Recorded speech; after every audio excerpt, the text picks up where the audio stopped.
Hi everyone, welcome to today's video. My name's Stephanie and today I'm going to be showing some of my favorite polishes inspired by July's birthstones. As I'm sure you know, Ruby is the traditional and most popular birthstone for July, so I do have a couple of picks for that one, but I did also want to include a few other choices for some lesser known stones associated with July's birthstone. So without further ado, let's just get into it.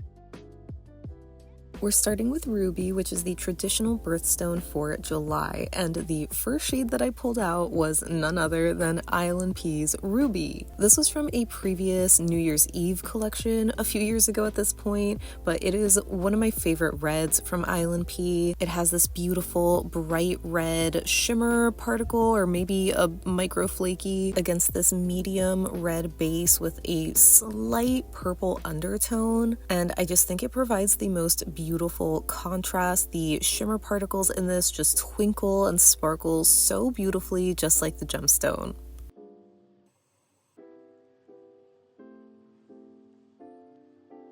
My next immediate choice was China Glaze's Ruby Riches, and this was another previous holiday-inspired release from several years ago. This one, as you can see, has more of a hot pink or magenta-leaning base color with a bright pink shimmer.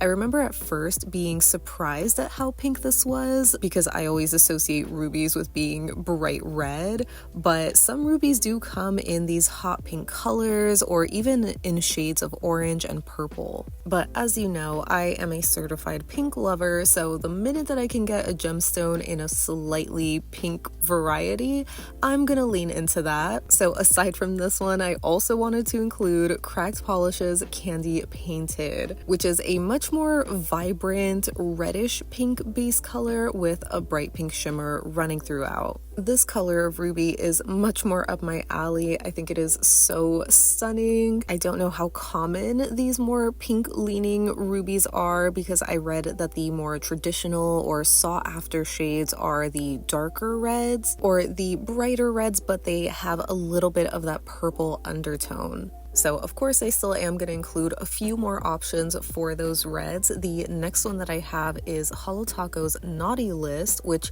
I know they came out with Ruby Madly Deeply, a part of their birthstone collection, but I already destashed that one. So this is the next best option that I have. I personally really love this one because I think the holo glitter mix in this is so reminiscent of precious gems. Rubies have long since been associated with wealth and prosperity, but the bright red color is also a symbol of things like passion, love, and commitment. Rubies actually get their bright red color from the element chromium, which can also sort of glow when exposed to UV light. So for my last super bright red pick, I had to include Cirque's Lucky Jelly. A lot of the previous sparkly reds I shared are what I would consider more wintry colors, but having a pure red jelly that's so squishy and juicy feels so fitting for summer. So while this one does lack any kind of shimmer or glitter to give it that birthstone sparkle,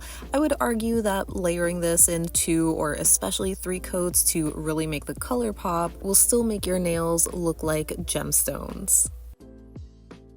July is actually associated with a few other birthstones that are saved for other months, like sapphire, but I was surprised to see onyx associated with July and thought, why not include a jet black in the middle of summer? Black onyx usually symbolizes protection, shielding against or transforming negative energy, as well as promoting balance and strength in oneself. As a seasonal wearer, I won't normally reach for a black polish, but I do love how powerful it feels.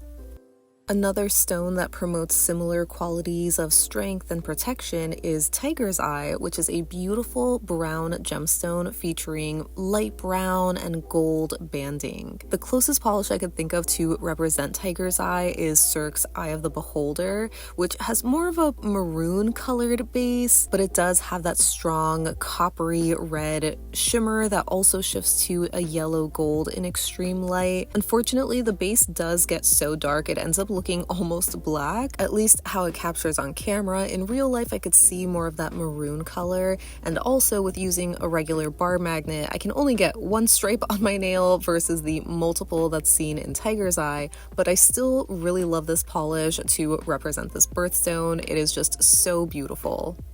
Lastly, I have Cirque's Lime Jelly as well as Pink Lady Jelly, both of which I'll be using to create Watermelon Tourmaline. Tourmaline can come in a few shades, but a rare variety is the kind that features both pink and green, which obviously looks like a watermelon. I obviously had to include this for summer, but it's just a beautiful stone regardless.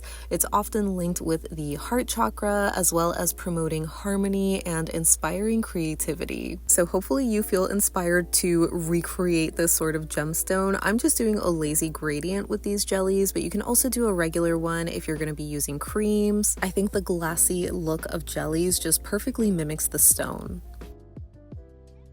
So that wraps up my best picks for July's birthstones. As always, I would love to know what you think of my choices this month, especially if you're born in July. Let me know how you like your traditional ruby birthstone, because admittedly, it's not one of my top favorites. I'm just not usually a fan of like a brighter red, but I do love the rubies that lean a little bit into the pink territory, obviously. If anything, I'm much more of a fan of the Tiger's Eye or the Watermelon Tourmaline. Tiger's Eye specifically, just because, I don't know, when I was growing up, I was really into tigers, and I mean, even still, I think they are such majestic animals, but the stone itself is just so beautiful and cool. I wish I had more polishes like that. And the Watermelon Tourmaline, I mean, it's just so fun and colorful, and especially fun for summer. So make sure you let me know what you think of these birthstones, whether you're born in July or not, or just let me know any and all thoughts you have down below so we can chat about it.